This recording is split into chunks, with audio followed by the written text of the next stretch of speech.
Hi, how's it going? So this is my second attempt at recording this. Top tip: make sure you unmute your microphone. Now that we've got that out of the way, hi, welcome to my Triglavian site running video. I need to come up with a better title than that. I'll work on that. Anyway, this is the video that I have been asked for quite a few times now, and I'm more than happy to share it. Like I said, this is the second attempt at running this, so you'll notice that there are some things going on, but I'll explain them as I get to them.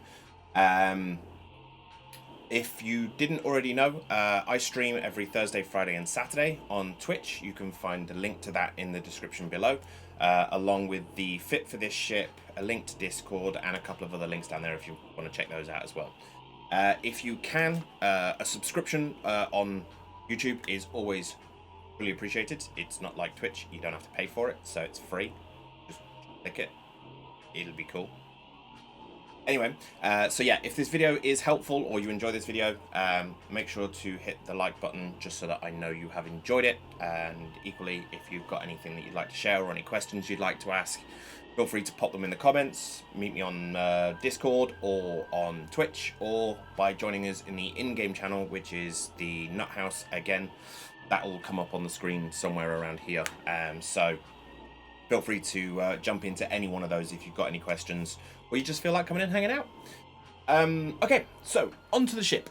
This is a Gila. It is specifically built for running electrical sites. It will not run exotic sites or any of the other variations of sites. I have got separate builds for those, but this specifically is about running tier 5 electricals. So I'm basically just going to show you what it is. That one. Okay, so on to the ship. So, as I said, this is a Gila. Now, one of the reasons I was a bit hesitant to make this video is because it does have a fairly large price tag attached to it when it comes to in-game money. Currently, this is retailing at a market average of 1.7 billion. There is a reason for that fit. There is a reason for that cost and this fit specifically, which I'll get into once we're actually in the space. But bear in mind that this is done specifically for a reason.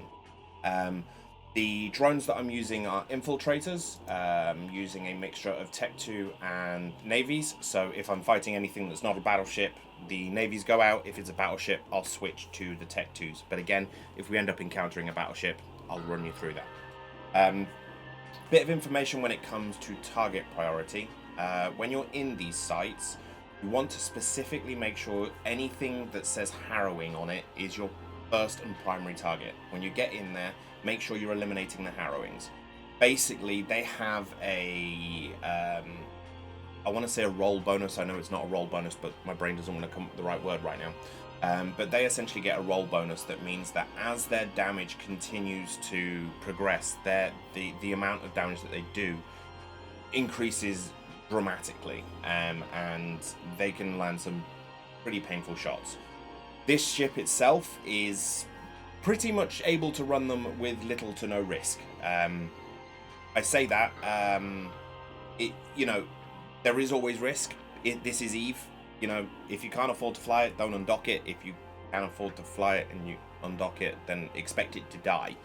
So, I'm fully aware that this ship may die at any point, and I'm completely fine with that. So just bear that in mind. I'm not saying that this is infallible. I'm just saying that I have not experienced any issues running it. There have been a couple of times where it's been a bit close, but that was mainly because I messed up and wasn't keeping an eye on how much time I had left. Other than that, it's been fairly straightforward. But yeah, this is the fit. It is a pricey fit. I'm well aware of that, and I know that it's not necessarily going to be accessible to everyone immediately, but it's not an impossible fit to get into, and it's perfectly enjoyable to fly, and it's not overly complicated. One of the things that you will need is an improved blue pill. The main reason for this is it gives you a bonus to your shield boost amount by 25%. This just makes life a whole lot easier. You can do it without. There have been a couple of occasions where it's actually ran out for me and I've been like, and I haven't actually brought a spare one with me. So it will do it without them. However, I would still recommend popping one just in case. They're not massively expensive. They're 6 mil, or they're 6 mil here. They're not a huge cost, and for the sake of an extra 25% to your shield boost amount, it's always worthwhile. A couple of concerns that you may have initially when fitting this ship is that you'll look at this and go, well, damn, the capacitor. Yeah, it's stable at 25%. When you get into an electrical site, this will level itself out, and you'll be getting about sort of 70, or between 70 and 75% stability because of the bonuses directly applied from being an electrical. The next one that you're likely to have issues with is fitting. As you can see, I have fitted this thing to within an inch of its life. It is 99.97% on power grid, and yeah, pretty much the same on CPU. I am running a set of implants. I've got crystals in just because, again, it gives bonuses to shield boost amount. But the other ones that I've got in here are power grid for extra power grid, and then I've got some in here that just increase my missile rate of fire. And I think this one's drone damage, if I remember correctly. No, it increases their speed. Makes them more fragile, but makes them move faster, which is nice. So again, if you want to use the implant specifically, they're there for you to use, and they will only aid in making this a lot more comfortable.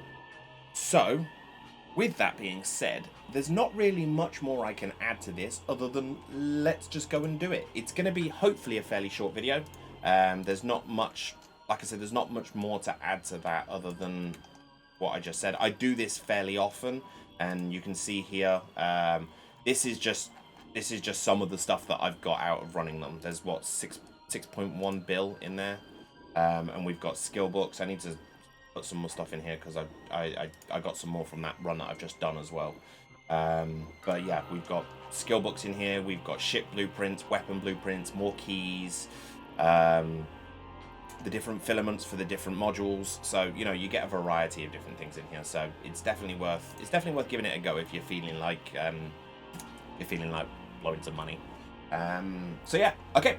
So I guess we're gonna get into it. So when you next see me, I'll be in a Trig site.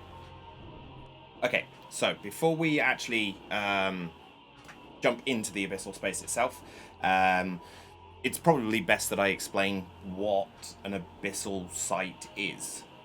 So Abyssal pockets are essentially accessed through using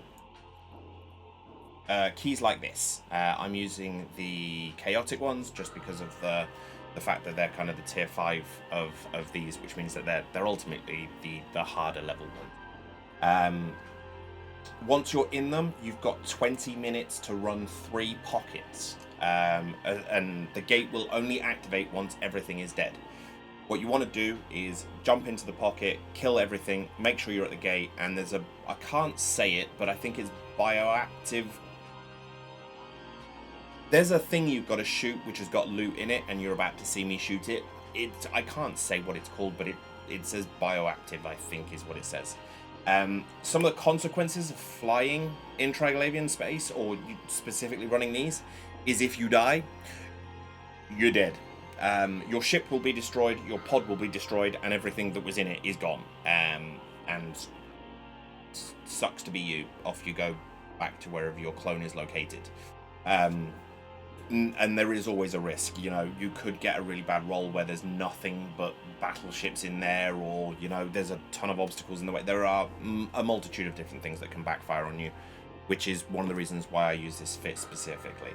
But yeah, to sum it up in a nutshell, essentially Triglavian pockets are pockets of space that you access using various keys that range from level 1 to level 5. And depending on whichever one you're running, depends on how hard or how easy it's going to be. Once you've completed it, once you finish the final room and the gate is accessible, you jump through the gate, you end up in known space again with your loot and some pretty cool screenshots. And that's pretty much Triglavian space in a nutshell. And that's pretty much why they're really angry at everyone right now and have invaded our space and are currently flipping all of our solve. We invaded their space, so now they're invading ours. Nice of them. Still messes with my route planning. Okay, so now we're going to go kill them. Right. On to the Triglavian space stuff. Okay, So I have already, like I said, this is the second attempt at running this video. I have already used my boosters previously, so I don't need to do them again. But just be aware that you may get some negative effects. If you do get them and you're using this fit, don't worry. The impact on those is nothing. It's essentially either... Well, ultimately, all it's going to do is make the amount of shields you've got go down. That won't have an impact on it whatsoever, so don't worry about it. But yeah, when you're activating the key, I specifically turn my tank on at a set point, which you're about to see now. So as you can see here, this pocket is classified as tier 5 and is experiencing chaotic destabilizing effects, but it is an electrical storm. So enhanced ship capacitor recharging is what we want. So before we actually activate this, you'll see here, my current capacitor is at 25% stable. We're going to activate this, and I'll activate the modules in a second. So you see all of these like anomalies and stuff like that. As soon as they disappear, I activate my modules, because ultimately I don't want to die. So as soon as they disappear, first thing you do, turn on your tank and launch drones. And then all we're going to do is approach the gate. This is that cache thing I was on about. There you go. It's called a cache. Looks like this. Let's zoom in on it so you can actually see it. Looks like this, and this is essentially what you want to kill. I will basically just approach the gate. Now, when you get into this, your target priorities, like I said, you want to target specifically first the harrowing ships. They will do the most amount of damage to you, so make sure you kill them first. The longer they are on the field, the more damage they're going to do. The impact of that is just horrible. So just make sure you kill them first. Once they're dead, everything else can basically just be left to the drones. Or in this case, one of my drones, because it looks like one of them is about to die, which is fine. I've got a ton more. And this is it. I now sit in here. I've done it on stream. I can literally just walk away from the computer if I wanted to. Or as I like to do, just sit here and oodle at the prettiness that is the Triglavian space, because it's very, very nice. This is the gate up here. Make sure we get him before we do that. And I'm going to shoot the ash. We'll get the stuff out of it.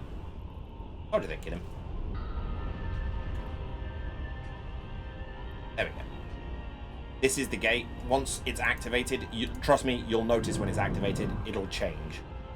We're going to lock up the cache, and we're going to stick our tractor beam on it. And I didn't need to do that because it's right next to me. And we got 21 mil. Cool. I'll leave that there so you guys can see. We don't need that targeted anymore. And once he's dead,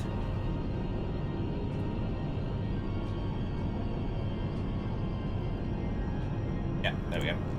Once he's dead, I'm essentially just going to launch my drones, leave my drones out, and let them carry on and kill everything.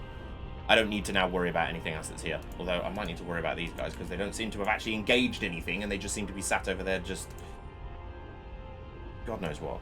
Oh, there we go. They've actually decided that they want to partake in death. Cool. And now we wait. This is it. I don't have to worry about anything. I just sit here on the gate. I might actually reload my guns just in case. You never know. There might be something big and horrible in the next room. But other than that, I just sit here, orbit the gate, and wait. Once you're in here, like I said with the capacitor, in known space, we've got 25% cap recharge. In here, we have 72%, 73% cap recharge. So significantly more, which means we can run everything on here without any real issues, which is perfect. So we do exactly that. And that's Triglavian space. We now get to sit here and look at all the prettiness that is the space. And I tell you something, I highly doubt CCP are ever going to watch one of my videos, but if they do, Jesus, you guys did a bang-up job. I've obviously been around EVE for a very long time, a very, very long time. And I have seen EVE go through some massive changes from, new planets being added that basically turn purple because rendering issues. That was fun. To new ship fitting windows that just didn't work. But, you know, ultimately after a 2-day downtime, they fixed it. Good job. But all joking aside, CCP do a bang-up job when it comes to the graphics of Eve. And this, by far, is some of the most beautiful space I have seen. It is just amazing. I would love to see more of this kind of atmospheric stuff in Eve. Like, there's one where it's just asteroids everywhere. Not necessarily like this, but they actually look like asteroids. Give us asteroid fields like that. God, I can't stand mining. Mining is the bane of my life. I literally want to gouge my eyes out with the nearest blunt object rather than sitting there doing mining, because we decided to drop walking in stations and the mini game that looked like Risk with the little hexagons. Yeah, that FanFest was amazing, and I got so excited for that because I was like, I'm actually going to start mining and I'm going to be sat there playing Risk and paying no attention and getting myself ganked. It's going to be brilliant. And then you dropped it. Not good. There we go. Everything has now died. We can now recall our drones.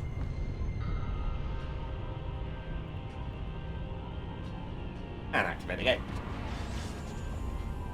But yeah, I got so excited about the concept of them adding a mini game, and I was like, yeah, I can't wait to start mining. And then they didn't do it. Like, okay, fine, fair enough. You're not going to do it. But it is what it is. Fine. I've accepted it. I've moved on. Okay, so again, same procedure. We're going to lock that up. We're going to grab those, and we're going to dump them in space. And we're going to approach the gate. That's it. And now we let the drones do the work. Now we let the drones do the work. Drones, that was your cue to engage, if you please. There you go. Good job. They're a bit slow sometimes. You know, they try hard, which is, you know, credit to them. They're at least trying. Not always to great success, but they're trying. That's something. Okay, we're going to get rid of you. We're going to get rid of you. Are you the only two of those? Huh. There's normally more of those. Okay, and now we're going to lock onto the loot, and we're going to pull it in. Because... gooey loot. Any second now. But yeah, I would love to see some more of this atmospheric stuff going on actually in space. I know when Niaja was flipped, there were a couple of sites in there that you could see. Oh, got another 16 mil. Not bad. There were a couple of areas where you had some of this going on, but it was mainly in the areas where the sleepers were coming in. But I'd love to see more of it going on in like asteroid fields, where our asteroid fields actually look like proper full-on asteroid clumps rather than this random belt like this. You know, get rid of the old, like, give us more of the old stuff that we used to have where it was just a clump, but stop putting it on a plane and put it all over the bloody place. And turn down the rate that the NPC miners are basically sucking everything up, because Jesus. But yeah, that would be one of the things that would get me into it, is if we had more of this going on, because it is bloody gorgeous space. Like, it just looks fantastic.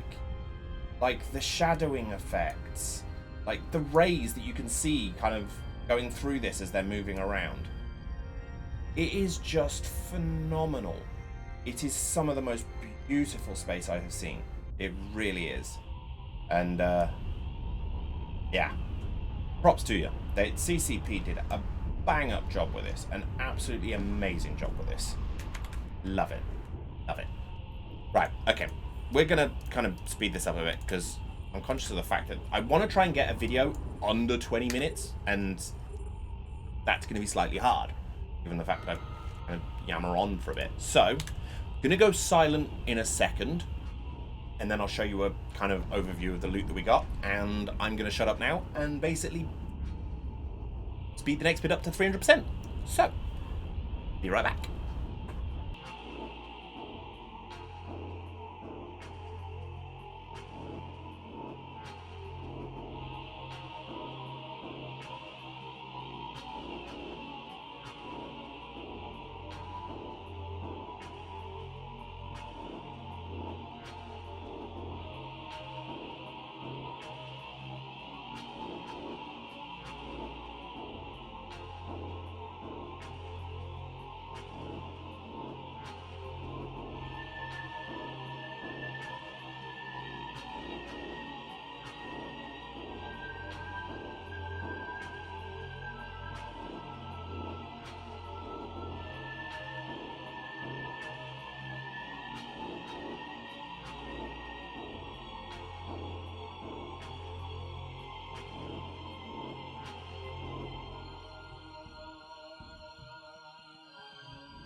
And this is pretty much it.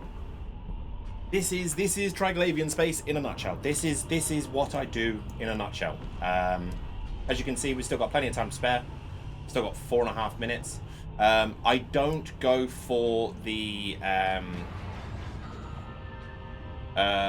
extraction subnodes. If they're close to the gate, if they happen to be close to this jump off point, I might go and grab them. But in the main, they're usually not in my plane of direction, so I don't bother. But just for the sake of it, obviously there's nothing here to shoot at me, but isn't it pretty? If you are coming into these, be aware that these different clouds down here do have varying effects depending on what they are. This will be clearly defined by the bit just here on top of your capacitor. So depending on what it says depends on what the impact is. So just bear that in mind. But other than that, we came away with 59.8 million ISK, and yeah, not bad for 20 minutes to basically spin around in circles, which was good fun. Couldn't have worked out better if I tried. And that's it. That is Triglavian space in a nutshell. It's like I said, it's not overly complex. There's not a lot of thought process required to use this ship, and that's specifically why I made this ship. It's designed with the sole intention of making Triglavian space as much of a cakewalk as possible, and that was the point. I have got alternative fits for exotic sites. I've got alternative fits for dark sites and gamma sites as well. The only reason I ran this one was mainly because I was in the ship at the time, but it seemed like the logical thing to do. I'm already in it, may as well use it. So that, and I'd already got a load of keys already ready for it, so that helps as well. So yeah, that is it. That is Triglavian space running in a tier 5 electrical built ship. If you've got any questions, like I said, feel free to jump into either my Twitch stream, Discord, or the in-game channel. Links to everything is below, and yeah, that's pretty much it.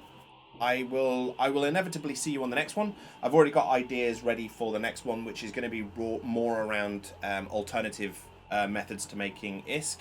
So we're going to look at breaking down the different ways you can make ISK. Unfortunately, due to limited access to 00 and stuff like that, I can't give a fair comparison when it comes to things like mining. ISK per hour in nullsec is insane, and that is mainly down to the fact that, you know, there will be 5 or 6 Rorquals on field doing it, and pretty hard to outdo them. But I will find out the figures on what ISK per hour, on what the best ISK per hour is that you can make in 00, so that we've got a comparison there. I've also got a technique that I used for getting into 00 and ratting, which again I'll get into when we do the video. But hopefully this has been under 20 minutes, or around 20 minutes. That's what I'm aiming for. And yeah, until then, I shall see you on the next one. Have fun, play safe. I'll see you all later. Bye.